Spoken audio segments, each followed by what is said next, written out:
दोस्तों, महापुरुष अक्सर अपनी बात कहानियों के माध्यम से कहा करते थे, क्योंकि उन्हें पता होता था कि अगर किसी को सीख दी जा सकती है तो वो कहानियों के माध्यम से बहुत आसान तरीके से दी जा सकती है।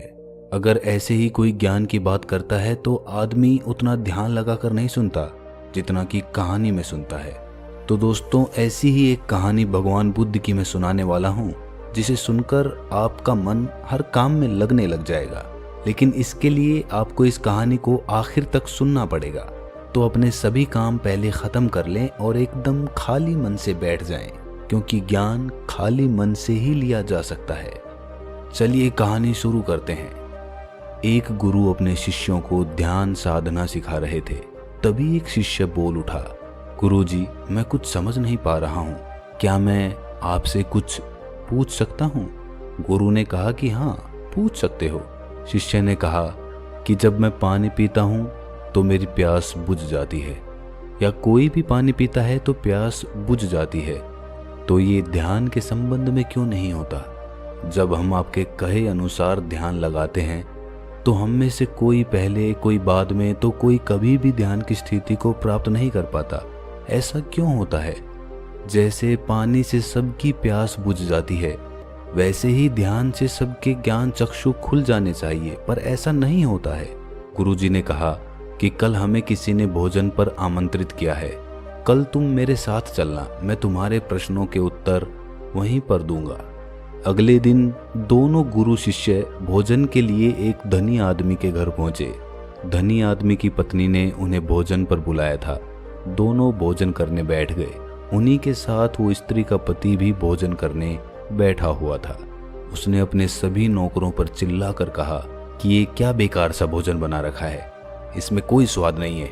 वो भोजन की थाली फेंक कर नौकरों से कहता है कि जाओ, दोबारा से ढंग का भोजन बना कर लाओ। उस धनी आदमी की पत्नी दोनों गुरु शिष्य से क्षमा मांगकर उन्हें भोजन परोसने लगी। दोनों ने भोजन किया, लेकिन गुरु ने अपनी थाली में 2 रोटी छोड़ दी। गुरु ने उस स्त्री से कहा कि बेटी, क्या तुम मुझे ये 2 रोटी बांध कर दे सकती हो? स्त्री ने उन दोनों रोटियों को बांध कर दे दिया। उसके बाद दोनों वहां से निकल गए। रास्ते में गुरु ने शिष्य से पूछा कि तुम्हें भोजन कैसा लगा? शिष्य ने कहा, भोजन स्वादिष्ट था, मुझे तो पसंद आया, मुझे भोजन करके बहुत अच्छा लगा। गुरु ने पूछा कि इससे अधिक तुम्हें और कुछ नहीं लगा? शिष्य ने कहा, इससे अच्छा और क्या लग सकता है गुरुदेव, मेरी भूख मिट गई और मेरा पेट भर गया। गुरु ने कहा कि भोजन तो अच्छा था, फिर उस स्त्री के पति को भोजन पसंद क्यों नहीं आया? भोजन तो अच्छा बना था और भोजन तो एक ही था, तब उसे पसंद क्यों नहीं आया? शिष्य ने कहा कि आप ठीक कहते हैं गुरुदेव, मैं तो कुछ समझ ही नहीं पा रहा हूँ, आप ही कुछ बताएं। गुरु ने कहा, अभी तुम मेरे साथ आगे चलते रहो। गुरु शिष्य चलते चलते बहुत दूर निकल आए। शिष्य ने गुरु से कहा, गुरुदेव, हम हमारे आश्रम के मार्ग पर तो नहीं हैं, फिर हम कहाँ जा रहे हैं? गुरु ने कहा, बस चलते रहो। बहुत दूर चलने के बाद एक फटेहाल आदमी गुरु के सामने आ गया और उनके चरणों में गिर गया और बोला, हे परमात्मा, मेरी मदद करो, मैं 3 दिन से भूखा हूँ, मैंने कुछ नहीं खाया है, आप कृपया करके मुझे कुछ खाने को दे दें। गुरु ने उस आदमी को एक पेड़ के नीचे बैठाया और उन 2 रोटियों को निकाल कर उसे दे दिया जो उस महिला ने उसे दी थी। रोटियों को देखते ही उस गरीब आदमी की आंखों में चमक आ गई। उसने तुरंत उन 2 रोटियों को खा लिया। खाते समय उस आदमी की आंखों से आंसू निकल आए। वो रो रहा था और खाता जा रहा था और हाथ से इशारे कर रहा था, जैसे वो किसी अदृश्य शक्ति को कह रहा हो कि तेरा धन्यवाद इस रोटी के लिए। खाने के बाद उसने गुरु को प्रणाम किया और धन्यवाद कहा। गुरु ने उस आदमी से पूछा कि भोजन का स्वाद कैसा था? उसने कहा, स्वाद स्वाद तो कहीं था ही नहीं, केवल जीवन था, परमात्मा और ईश्वर का। ये रोटियां नहीं थी, ये तो साक्षात जीवन था। ये कहकर वो आदमी वहां से चला गया।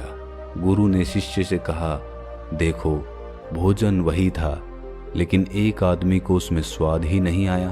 तुम्हें इसमें स्वाद आया और तुम्हें ये भोजन पसंद आया, लेकिन वहीं इस आदमी को इस भोजन में स्वाद नहीं आता, बल्कि वो इसमें ईश्वर, परमेश्वर और जीवन को देख लेता है।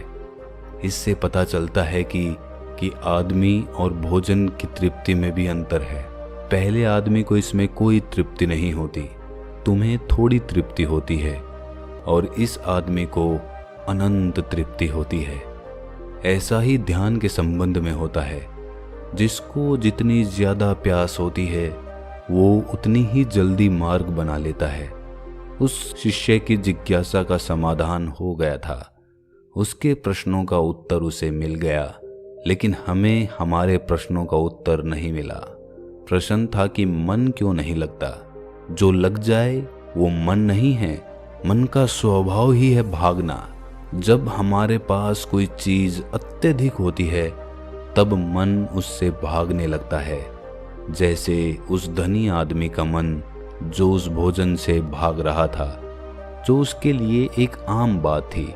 लेकिन जब कोई चीज हमारे पास सीमित मात्रा में होती है और हमें मिल भी जाती है, तब हमारा मन उससे जुड़ा रहता है और हम उस चीज की थोड़ी बहुत अहमियत भी रखते हैं।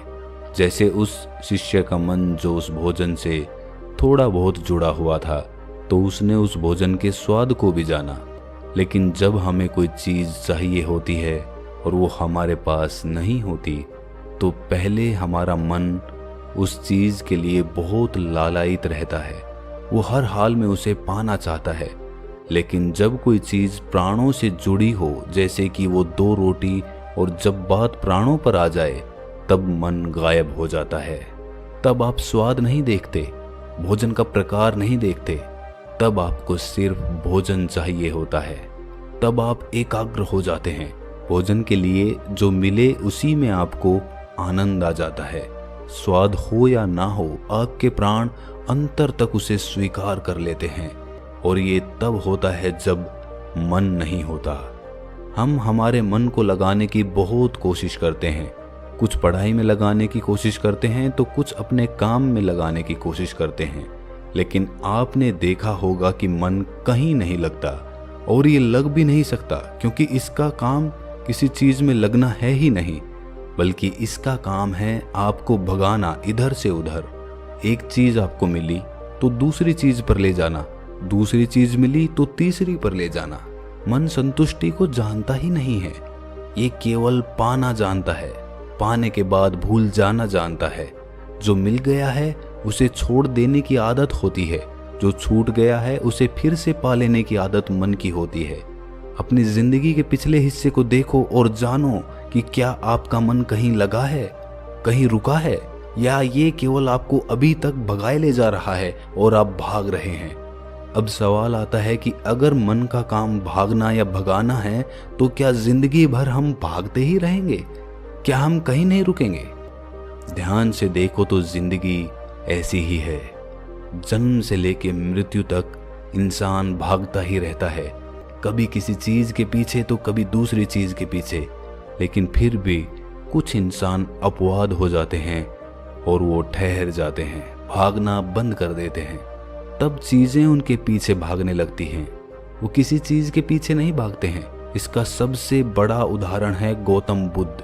हम आम लोग कैसे अपने जीवन में ठहराव ला सकते हैं, कैसे हम अपने जीवन में एकाग्रता ला सकते हैं, कैसे हम अपने जीवन में अपने मन को नियंत्रित कर सकते हैं। और इसका एक ही रास्ता है, और वो है ध्यान। मन भागता है, ध्यान ठहराव लाता है। मन लालच देता है, ध्यान लालच को देखने की दृष्टि देता है। मन कहता है दूसरी चीज को पकड़ ले, ध्यान कहता है जो मिला है उसे तो जान ले। ध्यान एकाग्रता लाता है, लेकिन ध्यान को लेकर भी हम भ्रमित रहते हैं। ध्यान का मतलब आंखें बंद करके बैठ जाने को ही समझ लेते हैं। एक छोटी बच्ची बहुत अच्छी बांसुरी बजाती है, और जब बांसुरी बजाती है तब उसके सुर में खो जाती है, तब उसका मन गायब हो जाता है। उसके प्राण केवल उस बांसुरी की धुन में ही रम जाते हैं, और वही उसका ध्यान बन जाता है। लेकिन ऐसा इसलिए होता है क्योंकि इस लड़की को उस बांसुरी में रस आता है, आनंद आता है। यही उसकी प्रकृति है।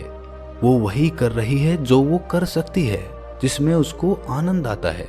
एक अध्यापक है जो अपने छात्रों को पढ़ाता है तो उसमें खो जाता है। वो अपने प्राणों से उस पढ़ाने का आनंद लेता है, उसमें उसकी रुचि है, यही उसकी प्रकृति है। जब वो पढ़ा रहा होता है तब उसके मन में कोई हलचल नहीं होती। वो ना तो तब भूतकाल की सोचता है ना भविष्यकाल की। वो केवल वर्तमान के क्षण में रहता है और यही उसका ध्यान होता है। जो आदमी जो है, अगर वही पूरी तरह से होने लगे तो ध्यान स्वतः घटित होने लग जाएगा, वो एकाग्र होने लग जाएगा। लेकिन जब आदमी कुछ होने की कोशिश करता है तो उसका मन हावी होने लगता है, एकाग्रता टूट जाती है और तब हम भागते रहते हैं, सब कुछ पा लेते हैं, तब भी सोचते हैं कि कुछ रह गया है। और ये अधूरापन कभी पूरा नहीं होता, क्योंकि जो आप हो सकते थे, जो आपकी प्रकृति थी, वो आप नहीं हुए, बाकी सब कुछ हो गए। ऐसे ही आप हमेशा अधूरे रह जाते हैं, तब मन कहीं नहीं लगता। मन की प्रकृति लगने की है ही नहीं तो लग कैसे सकता है? जो लगता है वो एकाग्रता है, वो ध्यान है। और जहां आपको एकाग्रता मिल जाए, समझ लेना वही आपके लिए बना है, जिस पर चलकर आप संपूर्ण हो सकते हैं। तो दोस्तों, कैसी लगी आपको ये कहानी? कमेंट सेक्शन में ज़रूर बताएं। और हाँ, अगर अच्छी लगी तो इस वीडियो को लाइक कर दें और ऐसी ही ज्ञानवर्धक कहानियाँ और बातें सुनने के लिए हमारे चैनल को अभी सब्सक्राइब कर लें।